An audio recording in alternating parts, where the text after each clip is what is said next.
दोस्तों, एक बार फिर से स्वागत है आप सभी का आपके अपने favourite English learning channel scholar English पर। मेरा नाम है दीपिका कुमावत और मैं इस चैनल पर वेरियस कॉम्पिटिटिव एग्जाम्स के लिए इंग्लिश सब्जेक्ट टीच करती हूँ। तो बेसिकली आज के इस वीडियो में हम डिस्कस करने जा रहे हैं द हिंदू एडिटोरियल का वोकैब एनालिसिस। आशा करती हूँ कि आप इन सेशंस के साथ रेगुलरली जुड़ रहे हैं और इनका बेनिफिट भी उठा रहे हैं, क्योंकि इन सेशंस का मकसद है आपके वोकैब पावर को और ज़्यादा इन्हांस करना।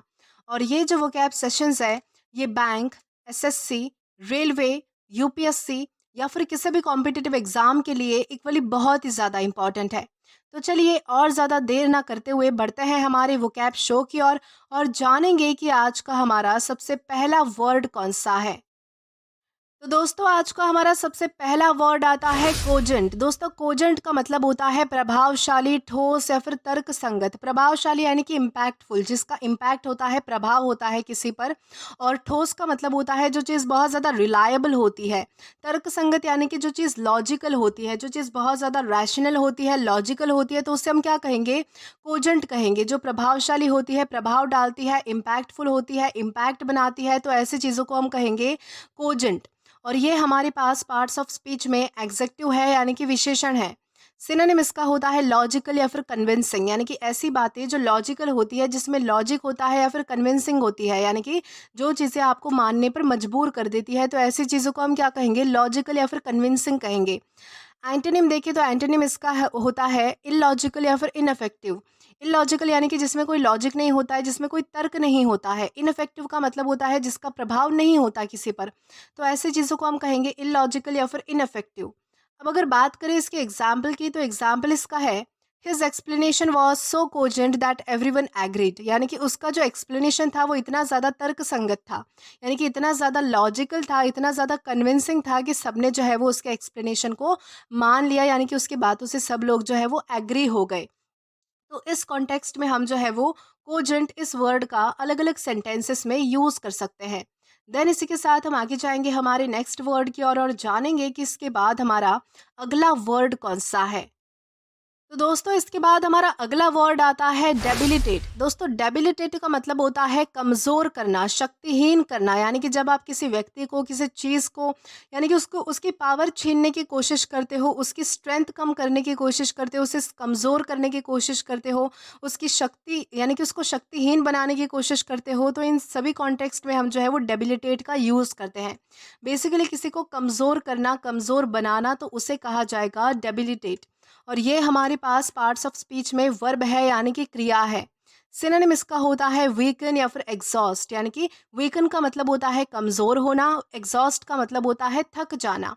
एंटोनिम इसका होता है एम्पावर या फिर एनर्जाइज, यानी कि किसी चीज़ को प्रोत्साहन देना। एम्पावर का मतलब होता है उत्साह बढ़ाना, प्रोत्साहन देना। और एनर्जाइज का मतलब आपको पता होगा कि किसी में जो है वो जोश बढ़ाना, उत्साह बढ़ाना, उल्लास बढ़ाना, तो उसे हम कहेंगे एनर्जाइज। तो दोस्तों, हमारा एंटोनिम है एम्पावर या फिर एनर्जाइज। अब अगर बात करें इसके एग्जाम्पल की, तो एग्जाम्पल इसका है the long illness debilitated him, यानी कि लंबी बीमारी ने उसे क्या किया कि कमज़ोर बना दिया था, बिल्कुल खोखला बना दिया था। तो इस कॉन्टेक्स्ट में हम जो है वो डेबिलिटेट इस वर्ड का अलग अलग सेंटेंसेस में यूज़ कर पाएंगे। देन इसी के साथ हम आगे जाएंगे हमारे नेक्स्ट वर्ड की और जानेंगे कि इसके बाद हमारा अगला वर्ड कौन सा है। तो दोस्तों, इसके बाद हमारा अगला वर्ड आता है मिसकंट्रूड। दोस्तों, मिसकंट्रूड का मतलब होता है गलत समझना, गलत अर्थ निकालना, यानी कि जब आप किसी बातों का गलत मीनिंग निकाल लेते हो, यानी कि जब आपको सामने वाला बंदा जो है वो कुछ और समझाना चाहता है और आप उस बात को कुछ और समझ बैठते हो, यानी कि गलत समझ लेते हो, मिसअंडरस्टैंडिंग आपके बीच हो जाती है, तो उसे हम क्या कहेंगे? मिसकंट्रूड हम उसे कहेंगे।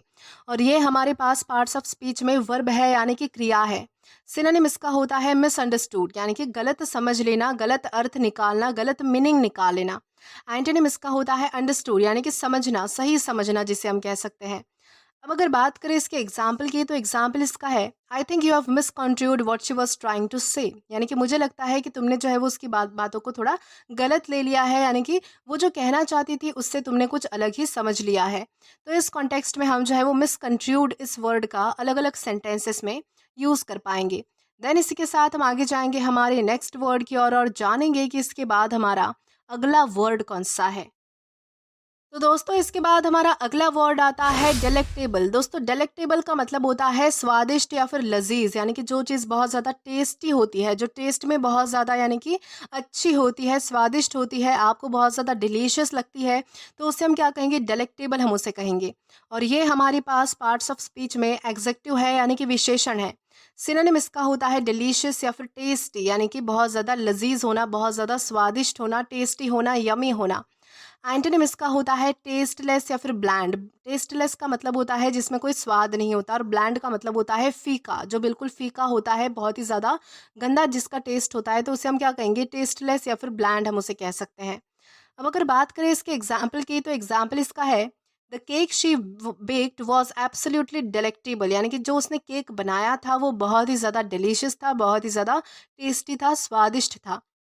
तो इस कॉन्टेक्स्ट में हम जो है वो डेलेक्टेबल इस वर्ड का अलग अलग सेंटेंसेस में यूज़ कर सकते हैं। देन इसी के साथ हम आगे जाएंगे हमारे नेक्स्ट वर्ड की और जानेंगे कि इसके बाद हमारा अगला वर्ड कौन सा है। तो दोस्तों इसके बाद हमारा अगला वर्ड आता है मर्सिनरी। दोस्तों मर्सिनरी का मतलब होता है भाड़े का सिपाही, यानी कि पैसों के लिए काम करने वाला, यानी कि जिसको जो है वो कोई मतलब नहीं होता है किसी से, अगर उसे पैसा मिल जाए तो वो जो है वो आप कोई भी काम कहोगे तो वो कर लेगा। बेसिकली ये जो है वो सोल्जर्स के लिए यूज़ होता है मर्सिनरी, यानी कि जो स्पेसिफिकली किसी आर्मी में नहीं होते हैं, उनको जो है वो हायर किया जाता है किराए से, पैसे देकर, यानी कि जितना ज़्यादा आप पैसा दोगे उतना अच्छा वो काम करेंगे। जो ऐसे सोल्जर्स होते हैं जिनको जो है वो हायर किया जाता है पैसे देकर किराए पर, बेसिकली उन्हें हम स्वार्थी या फिर लालची, ग्रीडी कुछ भी कह सकते हैं। तो ऐसे सोल्जर्स को, यानी कि जो भाड़े के सिपाही होती है, तो उन्हें कहेंगे हम मर्सिनरी। और ये हमारे पास पार्ट्स ऑफ स्पीच में नाउन है। सिनोनिम इसका होता है ग्रीडी या फिर अपॉर्चुनिस्टिक, यानी कि लोभी। ग्रीडी यानी का मतलब होता है लालची, यानी कि लोभी। अपॉर्चुनिस्टिक का मतलब होता है कि मौके की नज़ाकत को समझना, यानी कि बेसिकली कोई व्यक्ति होता है जो मौके पर, यानी कि अगर उसे मौका मिलता है तभी वो काम करता है, यानी कि अगर उसके पास जो है वो कोई अच्छी डील होती है तभी वो जो है वो सामने वाले व्यक्ति का काम करता है, तो उसे हम क्या कहेंगे, अपॉर्चुनिस्टिक कहेंगे हम उसे। यानी कि जो किसी भी संधि को नहीं छोड़ता है, अपॉर्चुनिटी को नहीं छोड़ता है, उसे कहा जाएगा अपॉर्चुनिस्टिक। एंटोनिम इसका होता है लॉयल या फिर सेल्फलेस। लॉयल का मतलब होता है वफादार, सेल्फलेस का मतलब होता है जो खुद के बारे में नहीं सोचता है, जो निस्वार्थी होता है, तो उसे हम क्या कहेंगे, लॉयल या फिर सेल्फलेस, जो कि हमारे मर्सनरी का एंटोनिम बन जाएगा। अब अगर बात करें इसके एग्जाम्पल की, तो एग्जाम्पल इसका है the country hired mercenaries to fight in the war. यानी कि देश ने क्या किया कि वॉर में, यानी कि युद्ध में फाइट करने के लिए जो है वो कुछ भाड़े के सिपाहियों को हायर किया, यानी कि भाड़े के सिपाहियों को लाया उन्होंने अपनी टीम में। तो इस कॉन्टेक्स्ट में हम जो है वो मर्सिनरी इस वर्ड का अलग अलग सेंटेंसेस में यूज़ कर सकते हैं। देन इसी के साथ हम आगे जाएंगे हमारे नेक्स्ट वर्ड की और जानेंगे कि इसके बाद हमारा अगला वर्ड कौन सा है। तो दोस्तों इसके बाद हमारा अगला वर्ड आता है पैरामाउंट। दोस्तों पैरामाउंट का मतलब होता है अत्यंत महत्वपूर्ण या फिर प्रमुख, यानी कि जो चीज़ें आपके लिए सबसे पहली होती है, जो चीज़ें आपके लिए जो है वो अहम होती है, जिसे आप प्रायोरिटी देते हो, जो बहुत ज़्यादा इंपॉर्टेंट आपके लिए होती है, तो उसे हम क्या कहेंगे, पैरामाउंट कहेंगे। यानी कि जब भी कोई चीज़ बहुत ज़्यादा इंपॉर्टेंट होती है, बहुत ज़्यादा आप जिसे प्रायोरिटी देते हो, आपके लिए बहुत ज़्यादा महत्वपूर्ण होती है, तो उस इम्पोर्टेंस को दर्शाने के लिए जो है आप वो पैरामाउंट का यूज़ करते हो। और ये हमारे पास पार्ट्स ऑफ स्पीच में एग्जेक्टिव है, यानी कि विशेषण है। सिनोनिम इसका होता है सुप्रीम या फिर इम्पॉर्टेंट। यानी कि सुप्रीम का मतलब होता है प्रमुख, यानी कि प्रायोरिटाइज करना। इम्पॉर्टेंट का मतलब आपको पता है कि बहुत ज़्यादा महत्वपूर्ण होना। एंटोनिम इसका होता है माइनर या फिर सेकेंडरी। माइनर का मतलब होता है जो चीज़ें यानी कि व्यर्थ है, जो चीज़ों का मतलब नहीं है। माइनर है जो चीज़ें छोटी है, इंपॉर्टेंट नहीं है, जो लेस इंपॉर्टेंट है। सेकेंडरी का मतलब होता है कि दूसरे स्थान पर आने वाली, तो उसे हम क्या कहेंगे, सेकेंडरी कहेंगे। यानी कि एक चीज़ होती है प्रायोरिटी, एक चीज़ होती है सेकेंडरी, यानी कि किसी चीज़ को आप फर्स्ट प्लेस पे रखते हो, किसी चीज़ को आप सेकेंड प्लेस पर अहमियत देते हो, तो उसे हम कहेंगे सेकेंडरी। अब अगर बात करें इसके एग्जाम्पल की, तो एग्जाम्पल इसका है her happiness is paramount to me. यानी कि उसकी खुशी जो है वो मेरे लिए बहुत ज़्यादा इंपॉर्टेंट है, सबसे पहले है, यानी कि उसकी खुशी में ही मेरा सब कुछ है। तो इस तरह से जो लोग कहते हैं तो वो क्या बेसिकली पैरामाउंट का यूज़ कर सकते हैं वहाँ पर। यानी कि her happiness is paramount to me, यानी कि उसकी खुशी मेरे लिए सबसे पहले आती है, सबसे महत्वपूर्ण है, सबसे ज़्यादा इंपॉर्टेंट है। तो इस कॉन्टेक्स्ट में हम जो है वो पैरामाउंट इस वर्ड का अलग अलग सेंटेंसेस में यूज़ कर सकते हैं। देन इसी के साथ हम आगे जाएंगे हमारे नेक्स्ट वर्ड की और जानेंगे कि इसके बाद हमारा अगला वर्ड कौन सा है। तो दोस्तों इसके बाद हमारा अगला वर्ड आता है वेस्टीज। दोस्तों वेस्टीज का मतलब होता है अवशेष, यानी कि बचा खुचा भाग, यानी कि जो अंश रह जाता है, कोई हिस्सा रह जाता है बेसिकली। यानी कि समझिए कि कोई बहुत बड़ी चीज़ है, वो सारी नष्ट हो गई और उसका छोटा सा हिस्सा बच गया, यानी कि उस बचे खुचे अवशेष को, उस हिस्से को, उस अंश को, उस भाग को हम क्या कहेंगे? वेस्टीज हम उसे कह सकते हैं। और ये हमारे पास पार्ट्स ऑफ स्पीच में नाउन है। सिनोनिम इसका होता है रेमिनेंट या फिर ट्रेस। रेमिनेंट या फिर ट्रेस का मतलब होता है कि कोई बची कुची चीज़ होना, यानी कि अवशेष होना, हिस्सा होना, भाग होना, अंश होना। एंटोनिम इसका होता है होल या फिर लॉट, यानी कि पूरा कोई चीज़ जो पूर्ण होती है, यानी कि संपूर्ण होती है, तो उसे हम कहेंगे होल या फिर लॉट। अब अगर बात करें इसके एग्जाम्पल की, तो एग्जाम्पल इसका है there was not a vestige of hope left, यानी कि आशा की कोई भी किरण या फिर कोई भी अंश नहीं बचा था, यानी कि एक तिनका भी नहीं बचा बचा था जिस पे हम होप कर सके।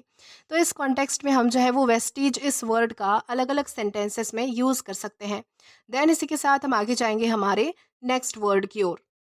तो दोस्तों इसके बाद हमारा अगला वर्ड आता है प्रोपिंक्विटी। दोस्तों प्रोपिंक्विटी का मतलब होता है करीबी, घनिष्ठता, निकटता, क्लोज, यानी कि जब आप किसी के बहुत ज़्यादा क्लोज होते हो, बहुत ज़्यादा करीब होते हो किसी व्यक्ति के बेसिकली, तो उस करीबी को हम क्या कहेंगे? उस घनिष्ठता को, यानी कि वो जो एक प्रकार की जो क्लोजनेस होती है आपके बीच में, तो उसे कहा जाता है प्रोपिंक्विटी। और ये हमारे पास पार्ट्स ऑफ स्पीच में नाउन है। सिनोनिम इसका होता है क्लोजनेस या फिर नियरनेस, यानी कि बहुत ज़्यादा जो है वो गहरा संबंध होना, बहुत ज़्यादा घनिष्ठता होना, मित्रता होना, करीबी होना या फिर क्लोजनेस होना।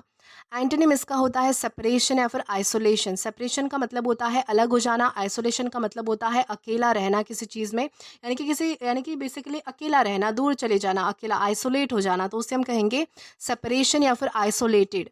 अब अगर बात करें इसके एग्जाम्पल की, तो एग्जाम्पल इसका है the friendship grew stronger due to the propinquity, यानी कि जो है वो बहुत ही ज़्यादा, यानी कि क्लोजनेस की वजह से, यानी कि घनिष्ठता की वजह से, करीबी की वजह से जो क्या हुआ कि उसकी फ्रेंडशिप जो है वो बहुत ज़्यादा स्ट्रांग हो गई, यानी कि और भी ज़्यादा मजबूत हो गई, क्योंकि वो दोनों जो है वो बहुत ज़्यादा क्लोज थे, बहुत ज़्यादा करीबी थे। तो इस कॉन्टेक्स्ट में हम जो है वो प्रोपिंक्विटी इस वर्ड का अलग अलग सेंटेंसेस में यूज़ कर पाएंगे।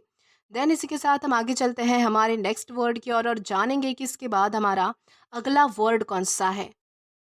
तो दोस्तों इसके बाद हमारा अगला वर्ड आता है एसिडुअस। दोस्तों एसिडुअस का मतलब होता है मेहनती या फिर परिश्रमी, यानी कि जो व्यक्ति बहुत ज़्यादा मेहनत करता है, बहुत ज़्यादा परिश्रम करता है, तो ऐसे व्यक्ति को हम क्या कहेंगे? एसिडुअस कहेंगे हम उसे। और ये हमारे पास पार्ट्स ऑफ स्पीच में एग्जेक्टिव है, यानी कि विशेषण है। सिनोनिम इसका होता है डिलिजेंट या फिर हार्ड वर्किंग, यानी कि जो व्यक्ति बहुत ज़्यादा मेहनती होता है, बहुत ज़्यादा हार्ड वर्क करता है, बहुत ज़्यादा परिश्रम करता है, तो उसे हम कहेंगे डिलिजेंट या फिर हार्ड वर्किंग। अब अगर बात करें इसके एंटोनिम की, तो एंटोनिम इसका है लेज़ी या फिर केयरलेस। लेज़ी या फिर केयरलेस का मतलब होता है कि जो व्यक्ति बहुत ज़्यादा आलसी है, उसे हम कहेंगे लेज़ी। केयरलेस का मतलब होता है जिसे कोई पड़ी नहीं है किसी चीज़ की, जो बिल्कुल बेफिक्र है, यानी कि जिसे चिंता नहीं है, जो निश्चिंत है, तो उसे हम क्या कहेंगे? केयरलेस कहेंगे हम उसे। अब अगर बात करें इसके एग्जाम्पल की, तो एग्जाम्पल इसका है his assiduous efforts finally led to success, यानी कि उसकी मेहनत ने, यानी कि उसकी जो कड़ी मेहनत है, उसका जो परिश्रम है, उसे जो है वो उसने फाइनली सक्सेस की ओर ले गया, यानी कि उसे जो है वो फाइनली अपनी मेहनत के ज़रिए जो है वो सफलता मिल ही गई। तो इस कॉन्टेक्स्ट में हम जो है वो एसिडुअस इस वर्ड का अलग अलग सेंटेंसेस में यूज़ कर पाएंगे। देन इसी के साथ हम आगे जाएंगे हमारे आज के लास्ट वर्ड की ओर और जानेंगे कि हमारा वो वर्ड कौन सा है। तो दोस्तों हमारा लास्ट वर्ड आता है वर्बोस। दोस्तों वर्बोस का मतलब होता है बहुत अधिक बोलने वाला, यानी कि अधिक शब्दों का प्रयोग करने वाला, यानी कि जो अपनी बातों में बहुत ज़्यादा वर्ड्स का यूज़ करता है, बहुत ज़्यादा बोलता है, तो उसे हम क्या कहेंगे? वर्बोस कहेंगे हम उसे। और ये हमारे पास पार्ट्स ऑफ स्पीच में एग्जेक्टिव है, यानी कि विशेषण है। सिनोनिम इसका होता है वर्डी या फिर टॉकेटिव, यानी कि जो बहुत ज़्यादा शब्दों का इस्तेमाल करता है, तो उसे हम कहेंगे वर्डी। और टॉकेटिव का मतलब होता है बहुत ज़्यादा अधिक बोलने वाला। एंटोनिम इसका होता है ब्रीफ या फिर कंसाइज। ब्रीफ या फिर कंसाइज का मतलब होता है जो व्यक्ति बिल्कुल संक्षिप्त में बोलता है, यानी कि जो बहुत ज़्यादा सही सटीक होता है, बेसिकली ज़्यादा बोलना पसंद नहीं करता है, ब्रीफ में बोलता है, जैसे कि समराइज करके बोला गया हो, तो ऐसे क्वालिटी को हम क्या कहेंगे? ब्रीफ या फिर कंसाइज हम उसे कहेंगे, यानी कि सही सटीक बोलना, किसी चीज़ पर यानी कि पॉइंट टू पॉइंट बोलना, तो उसे हम कहेंगे ब्रीफ या फिर कंसाइज। अब अगर बात करें इसके एग्जाम्पल की, तो एग्जाम्पल इसका है try to be less verbose and more to the point, यानी कि शब्दों का कम प्रयोग करो और मुद्दे की बात ज़्यादा करो। तो इस कॉन्टेक्स्ट में हम जो है वो वर्बोस इस वर्ड का अलग अलग सेंटेंसेस में यूज़ कर सकते हैं। तो दोस्तों आज के लिए बस इतना ही। आज की इस क्लास का पीडीएफ आप हमारे टेलीग्राम चैनल के थ्रू एक्सेस कर सकते हैं। और अगर आपने अभी तक हमारा टेलीग्राम चैनल ज्वाइन नहीं किया है तो टेलीग्राम पर English with Deepika Kumawat search करके या फिर डिस्क्रिप्शन में दिए गए लिंक के थ्रू डायरेक्ट आप हमारा टेलीग्राम चैनल ज्वाइन कर सकते हैं, ताकि आप कभी भी किसी भी नए आने वाली वीडियो से रिलेटेड कोई भी अपडेट्स को मिस ना करें। और दोस्तों अगर आपको आज का ये वीडियो पसंद आया है या फिर हेल्पफुल लगा है तो do like this video, subscribe the channel and share as much as you can. और अगर आपने इससे पहले वाले वीडियोस नहीं देखे हैं तो यहाँ पर मैंने एक प्लेलिस्ट प्रोवाइड कर दी है, जहाँ पर आप क्लिक करके वो सभी पहले वाले वीडियोस भी देख सकते हैं और एक्सप्लोर कर सकते हैं। Till then, keep learning. Thank you.